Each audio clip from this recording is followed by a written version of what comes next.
반갑습니다. 8월 첫째 주에 딱 맞는 은혜의 힘을 고백하는 그런 찬양 감사합니다. 오늘 우리는 사도 바울이 데살로니가 교회에 보낸 편지 말씀을 통해서 데살로니가 교회 성도들을 위한 일상생활에서의 권면의 말씀과 하나님께서 기뻐하시는 삶이 무엇인지를 삶에 적용하고자 합니다. 우리는 신앙생활을 하면서 종종 하나님, 내가 어떻게 살기를 원하십니까? 또 어떻게 사는 것이 하나님을 기쁘게 하는 삶이 될까요? 하는 질문들을 던질 때가 있습니다. 오늘 본문은 그 질문에 대한 명확한 답을 줍니다. 바울은 데살로니가 교회 성도들에게 이미 잘 행하고 있는 삶을 칭찬하면서도 더욱 많이 그렇게 하라고 권면합니다. 신앙은 멈추는 것이 아니라 계속 자라나는 것이어야 함을 깨닫게 됩니다. 오늘 본문 말씀은 짧지만 거룩한 성품과 형제 사랑 그리고 책임 있는 일상생활이라는 세 가지 중요한 말씀으로 하나님을 기쁘시게 하는 그런 삶을 구체적으로 보여줍니다. 여러분들의 신앙은 지난 몇 달 동안 어떻게 변화되고 또 자랐다고 생각하십니까?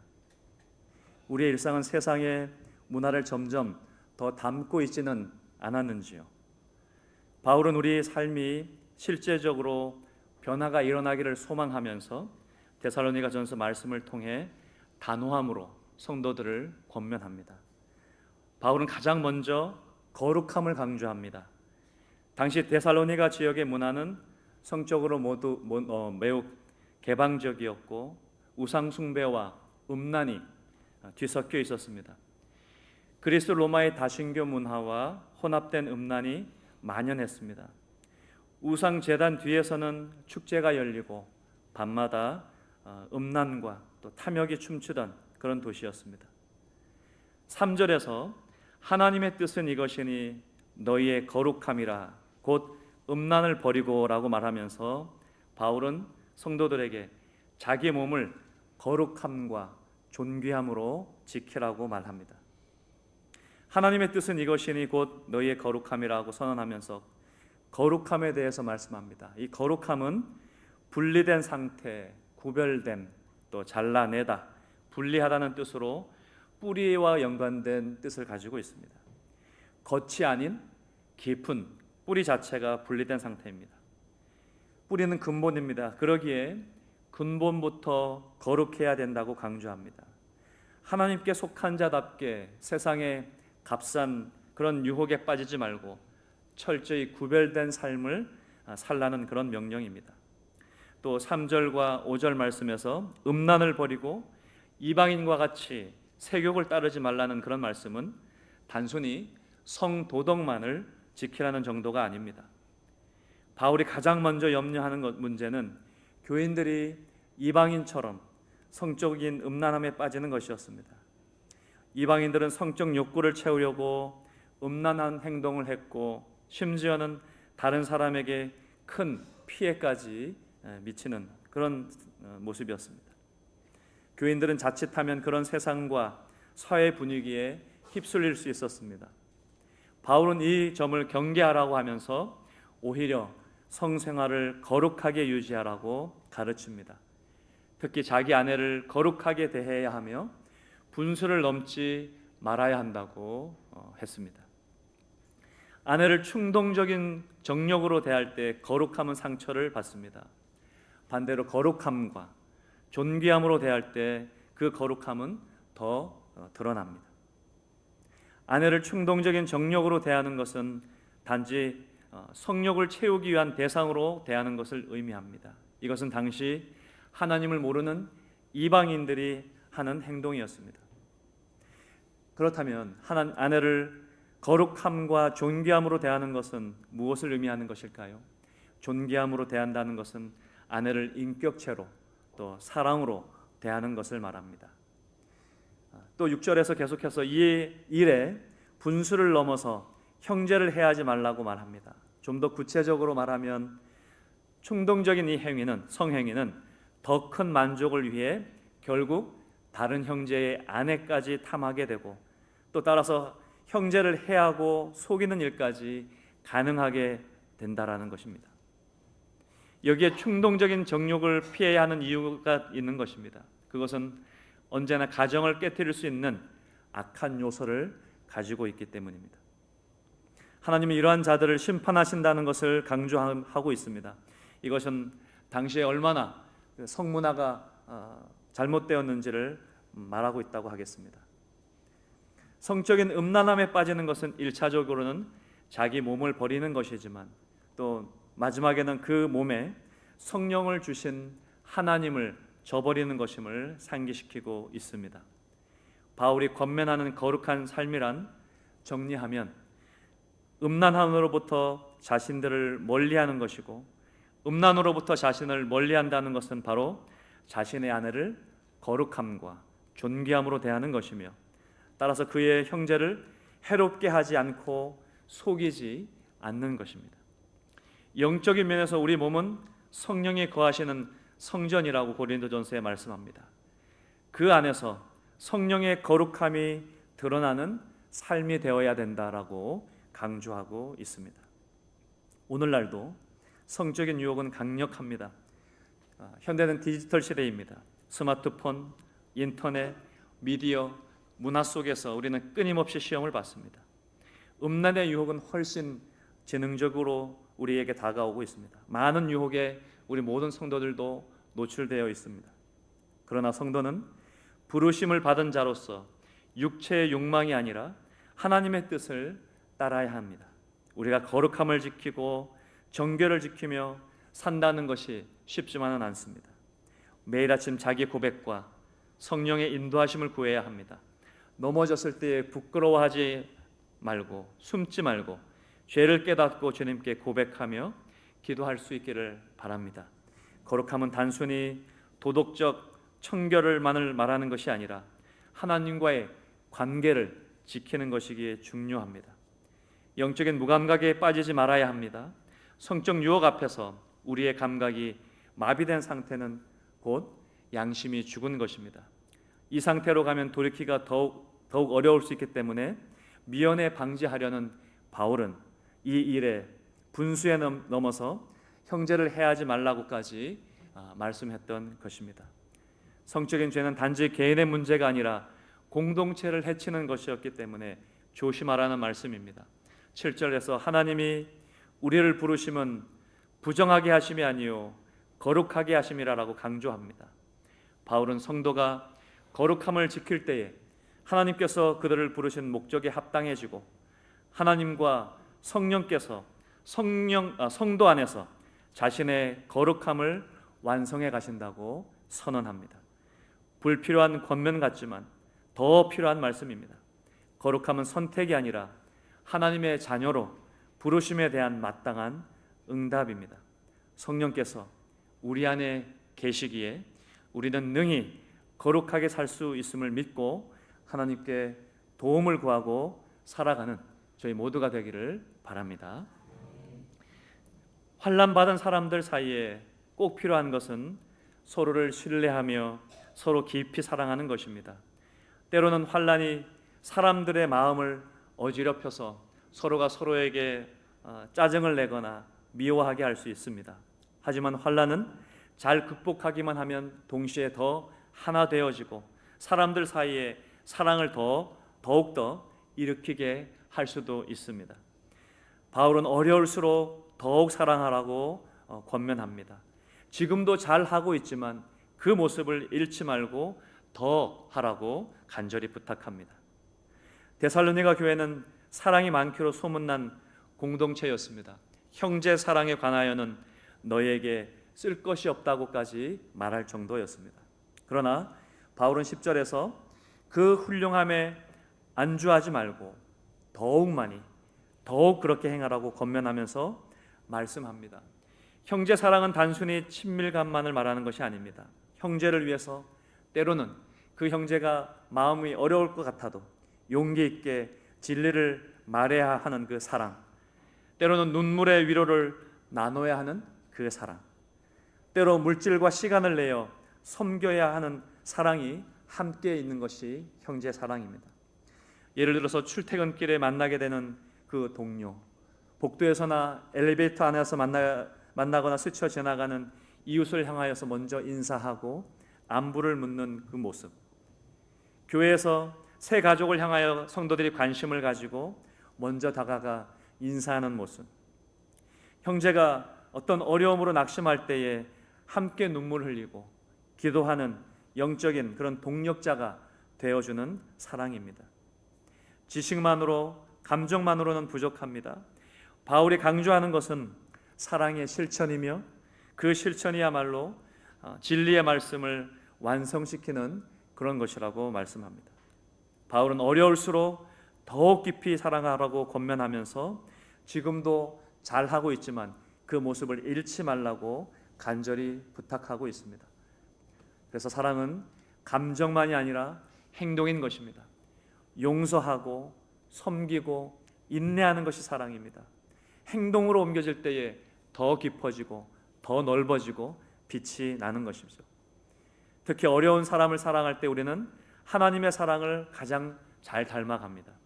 사랑을 일상의 삶 속에서 실천하며 살아가는 저희 모두가 되기를 바랍니다.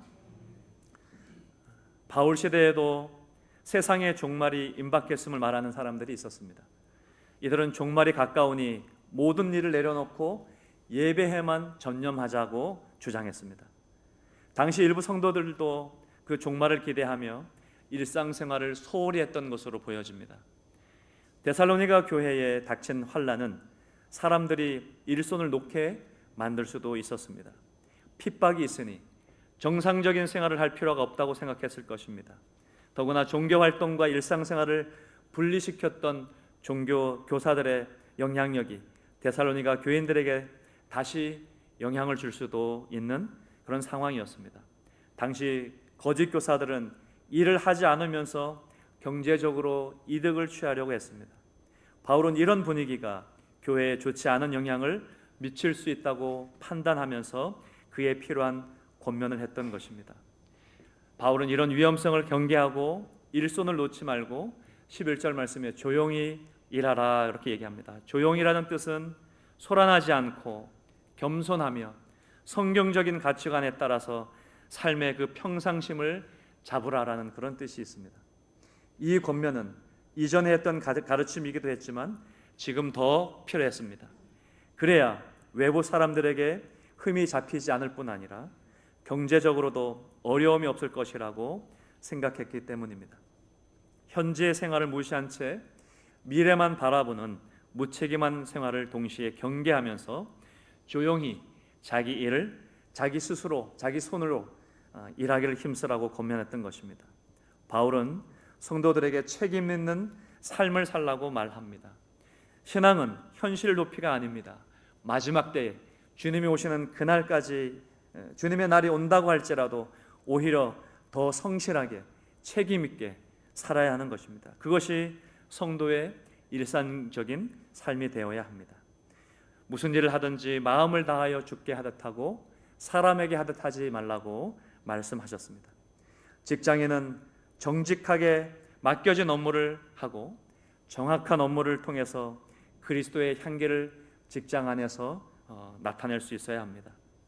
가정주부는 집안 살림을 돌보는 작은 손길 속에도 하나님의 나라와 다스림이 임함을 믿고 남편과 자녀들과 가족들을 살려내는 그런 살림을 살아야 하는 것입니다. 살림을 꾸려나가는 것은 그렇게 중요한 것입니다. 또 학생 청년들은 학업에 최선을 다함으로 나는 무책임한 그리스도인이 아니라는 사실을 삶으로 드러낼 수 있어야 합니다. 성경 인물 중에 이 거룩함과 또 성실함을 다 나타내는 사람이 누구일까 이렇게 생각해 봤을 때에 요셉이 떠올랐습니다. 형제들은 요셉의 꿈 이야기에 분노하여서 그를 구덩이에 던졌습니다. 미디안 상인들을 불러서 요셉을 은 20에 팔아치웠습니다. 아버지에게는 요셉이 짐승에게 물려 죽었다고 거짓말까지 합니다. 애굽에 도착한 요셉은 보디발 장군의 종으로 일하게 되었습니다. 책임감으로 또 성실함을 다하여 주인의 그 전 재산을 맡을 만큼 신뢰를 얻었습니다. 그러던 어느 날 주인이었던 보디발 장군의 아내가 유혹을 합니다. 그러나 그 유혹에도 불구하고 하나님의 시선을 먼저 생각하며 단호히 거절했습니다.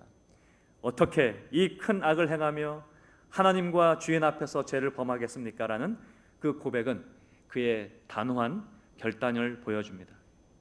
결국 억울하게 왕의 죄수를 가두는 감옥으로 끌려갑니다. 허위 누명으로 감옥에 갇힌 요셉은 하나님의 은혜로 또 간수장의 눈에 들게 됩니다.